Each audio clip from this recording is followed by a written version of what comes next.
Ahora que Jujutsu Kaisen está muy cerca de terminar, tenemos que hacernos a la idea de que van a quedar muchos misterios sin resolver, desde el destino de ciertos personajes hasta qué carajos fue lo que ocurrió durante la era Heian. Sé que es una lástima, pero no todas las obras son perfectas en ese sentido, de hecho, muy pocas logran cerrar sin ningún cabo suelto, y en el caso de Jujutsu hay algunos misterios interesantes que desgraciadamente nunca obtendrán respuesta, o bueno, eso es lo que diría si no existieran los famosos fanbooks o entrevistas que a veces le hacen a los autores. De hecho, voy a responder varias preguntas con datos sacados de ese tipo de contenido. Esa será la primera ronda de preguntas, aquellas que sí tienen respuesta, y ya luego pasaremos a esas preguntas que todos nos hemos hecho, pero que de momento no tienen ninguna respuesta oficial y que para poder responderlas tendremos que hacer uso de algo llamado teorías. Comencemos. ¿Quién le enseñó hechicería a Nohara y cómo es que supo sobre la escuela de Jujutsu? En serio, ¿nunca se preguntaron esto? ¿Cómo es que habiendo crecido en un pueblito, cuando la conocimos ya sabía todo acerca de la hechicería y hasta manejaba muy bien su técnica maldita? La respuesta a esto está en su abuela. Ella le enseñó todo lo que sabe, también es una usuaria de la técnica del muñeco vudú, del muñeco de paja, y es por eso que Nohara tenía tanta experiencia, gracias a su abuela. De hecho también fue ella quien la recomendó a la escuela de Jujutsu. ¿Por qué suspendieron a Hakari y a Kirara? Como todos saben, los estudiantes de tercer año estaban suspendidos desde que empezó la historia, pero ¿por qué sucedió esto? Según el fanbook, cuando sucedió la noche de los 100 demonios, es decir, cuando Geto le declaró la guerra a la escuela de hechicería. En ese entonces enviaron a Hakari a Kyoto para que les ayudara, y lo que sucedió es que tuvo un problema con un conservador de la escuela y terminó golpeándolo. A ciencia cierta no se sabe cuál fue el desacuerdo que tuvo con dicho conservador, tal vez se metió con su pareja o algo por el estilo, yo qué sé, pero por eso es que lo suspendieron. Me imagino que Kirara también quedó suspendida porque siguió a Hakari. ¿Quién reclutó a Miwa? Hablando de personajes que llegaron a la escuela de forma random, tenemos el caso de Miwa. Se nos dice que cuando estaba en secundaria, durante uno de sus tantos trabajos de medio tiempo, aparecería cierta figura del nuevo estilo de sombras para preguntarle directamente si quería ser una hechicera. Obviamente sabemos que esta figura tan relevante era Kusakabe, de allí que esos dos personajes tengan una relación tan cercana. ¿Existe más gente en el clan Gojo?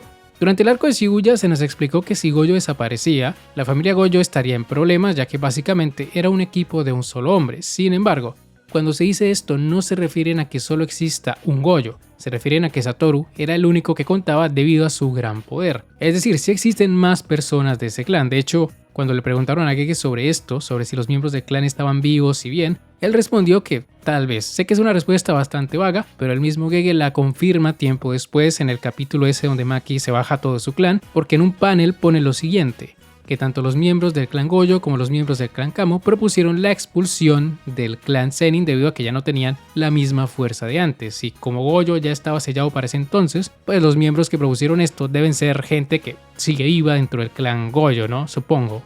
¿Cuál es la habilidad especial de Ichichi? Esta pregunta me pareció curiosa porque sí, Ichichi tiene una habilidad especial y es el Excel. Así es, muchachos, aprendan Excel si quieren ser exitosos en la vida.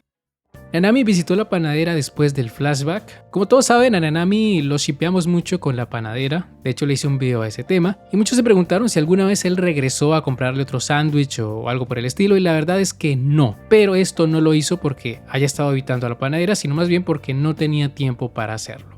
¿Por qué Sukuna y Uraume son tan inseparables? Según el fanbook, Sukuna le permite estar a su lado porque hace una comida deliciosa, sobre todo porque sabe cocinar humanos, que es una de las comidas favoritas de Sukuna, y de hecho en el fanbook se explica que uno de los hobbies de Sukuna es comer, así que como diría el dicho, si quieres conquistar el corazón de un hombre, primero conquista su estómago. No lo sé, igual es bastante rara esa relación, ¿no? ¿Qué pasó con la madre de Megumi? Muchos se preguntan qué ocurrió con esta señora, si es que sigue viva, si es que murió o qué pasó con ella, y la realidad es que murió poco tiempo después de que Megumi naciera. Esto lo confirman tanto en el fanbook como en una edición especial de la Jump Giga del 2022. ¿Qué hubiera pasado si Toji no se hubiera suicidado en Shibuya? Según Gege, podría haberse quedado como revivido entre comillas, pero no habría sido una resurrección como tal, porque en teoría ese Toji no era el verdadero, solo era un cuerpo que poseía su información, y además Gege añade que aunque lo hubiera sido, Toji no estaba interesado en ese mundo y por eso hizo lo que hizo. ¿Qué sucedió con el padre de Junpei? Está bien, esta pregunta no es muy importante, pero rápidamente la responderé. Se divorció de su madre, de Nagi Yoshino, no le pasó nada, no está muerto ni nada por el estilo. ¿La apariencia de los 9 úteros malditos depende de su recipiente o siempre es la misma? Esta pregunta es muy interesante porque en el fanbook se nos revela que cuanto más resistente es un recipiente al hechizo, menos cambia su aspecto. Por eso no hay una apariencia en concreto para cada uno de estos personajes, y por esa razón es que personajes como Choso se ven más humanos que los demás, porque el recipiente en el que fue encarnado tenía cierta resistencia al hechizo, mientras que con sus hermanos fue diferente, porque ellos tenían una apariencia más parecida a la que tienen las maldiciones. De hecho, esto también lo podemos ver en el caso de Yuji, en donde Sukuna no es capaz de traer su verdadera forma cuando está dentro de Yuji, mientras que cuando tomó el cuerpo de Fushiguro sí consiguió hacerlo. Esto debido a que Itadori es un recipiente mucho más resistente. Sukuna tuvo hijos o esposa, no los tuvo. Según Gege solo tenía a Uraume como subordinado y de nuevo no entiendo cuál era la relación entre estos dos, tal vez eran pareja, quién sabe. La cosa es que con esto se desmintieron un montón de teorías que decían que Itadori era descendiente de Sukuna. Obviamente no, muchachos, obviamente no. Ahora sí pasemos a la ronda de preguntas sin respuesta oficial.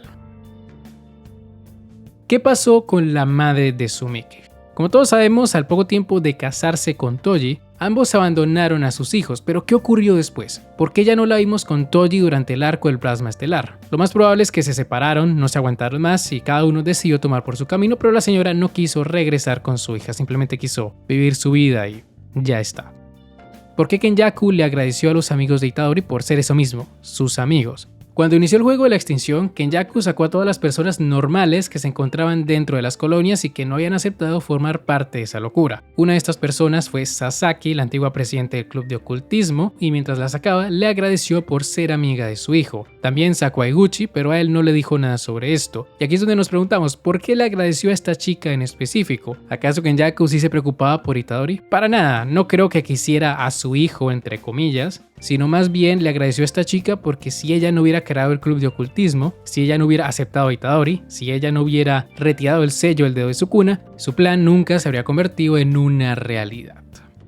¿Quién es Usami? En el último capítulo del manga, Kusakabe mencionó a esta persona y nadie tiene ni puta idea de quién es. Según él es uno de los hechiceros de primer grado más débiles, pero de todas maneras sigue siendo de primer grado y debe ser una persona habilidosa o algo por el estilo, y se me hace raro que no haya aparecido en todo lo que llevamos de manga. Una locura eso, pero bueno, es lo que hay.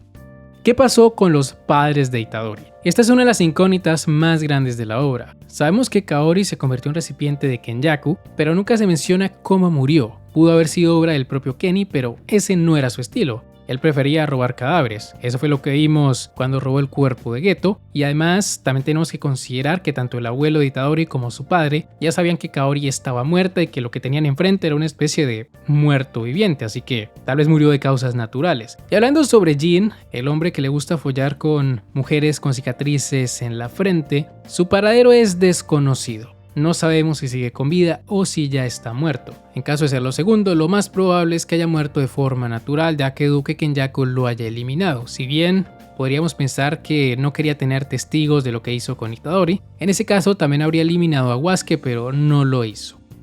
¿Qué pasó con la familia de Geto? Los que estaban en Shibuya, de Shihisa y Manami, es decir, los randoms que intentaron luchar contra Kusakabe y Panda. Pues a ver, como estos personajes no eran muy fuertes, según lo que nos dice el fanbook, lo más probable es que hayan muerto en el fuego cruzado de la pelea entre Yogo y Sukuna. ¿Se enfrentó Sukuna alguna vez a otro usuario de los 6 ojos? Esta es una de las preguntas más interesantes, porque se supone que los 6 ojos son algo así como el avatar o como el elegido de Star Wars. Siempre aparecen para darle equilibrio al mundo, pero cuando Sukuna estaba matando a todo el mundo, parece que no apareció. Tal vez tuvo miedo del rey de las maldiciones, o tal vez el destino solo quería joderle los planes a Kenjaku y no a Sukuna, pero no sé. Es una cosa bastante curiosa porque Sukuna nunca menciona haber luchado antes contra un usuario del infinito, así que podemos asumir que no lo hizo. Pero en fin, con esto ya llegamos al final de esta ronda de preguntas y también al final de este video. Espero que las dudas existenciales que tenían hayan sido resueltas, que esas preguntas que no los dejaban dormir por las noches, ahora sí los dejen dormir, etcétera, etcétera. Así que bueno, si les ha gustado este video no olviden dejar un buen like, suscribirse, síguenme en mis redes sociales que están en la descripción y ahora sí, me despido. Hasta la próxima. El Sai Kongru.